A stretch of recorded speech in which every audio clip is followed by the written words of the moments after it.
I'm actually local to Brandon. Well, Yeah.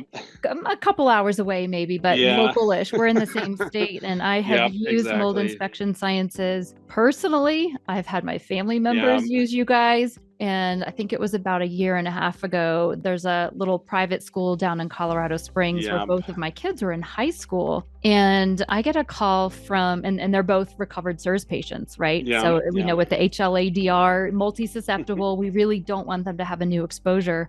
I get a call from the principal one day saying, "Hey, Yeah. Jenny, I know that your kids are really sensitive to mold and water damage, and I need to let you know that we've had an event at the school. There was a leak." She explained the details and explained what they had done and were planning to do to address it. Yeah. And I asked her if she'd be willing to kind of press pause on their plan and Yeah. have a meeting and reevaluate, because the plan that she was going to go down could have made the school no longer a possible fit for my kids. Absolutely. So yeah, went and sure. had this meeting with her, and they had a different local inspector come and basically didn't find anything. And so we knew that there had been water damage, but they didn't find any mold with their standard, air sampling is all they did.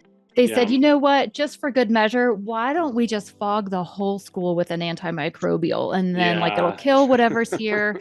And this is what the principal said, there's no mold, but we're going to fog anyway. And I was like, "Ooh, hang on. Yeah. Can we call Mold Inspection Sciences and Yeah. ask for their CIRS protocol? We need to dig a little deeper than just an air sample." For sure.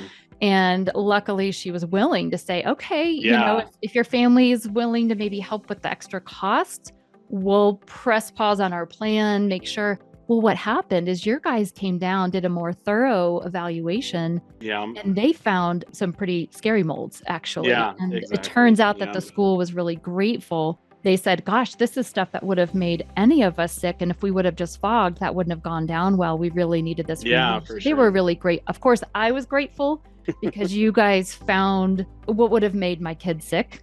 Well, plus, the entire school. And I'm so grateful to the school that they were willing to go down the pathway and take your recommendations rather than the other guy who just wanted to fog. You guys provided some education for them. So that CIRS protocol, or the MRIC, what is it again? Mold-related illness and CIRS. I got it. Correct. Yep. Mold-related the illness mold-related illness and CIRS protocol, it really is different. They're not just going to go and do an air sample and then recommend fogging. So what I heard you say that they're going to get is more of an intake. Your guys are going to come and ask a lot of questions that are going to, guide the inspection about where people feel well or don't feel well, where there's been history, all kinds of things. They're going to do dust sampling, which is what we know we need, when we have something that's not just related to a whole live spore in the air, but what's even settled out in the dust and maybe old and fragmented can still be inflammatory for us.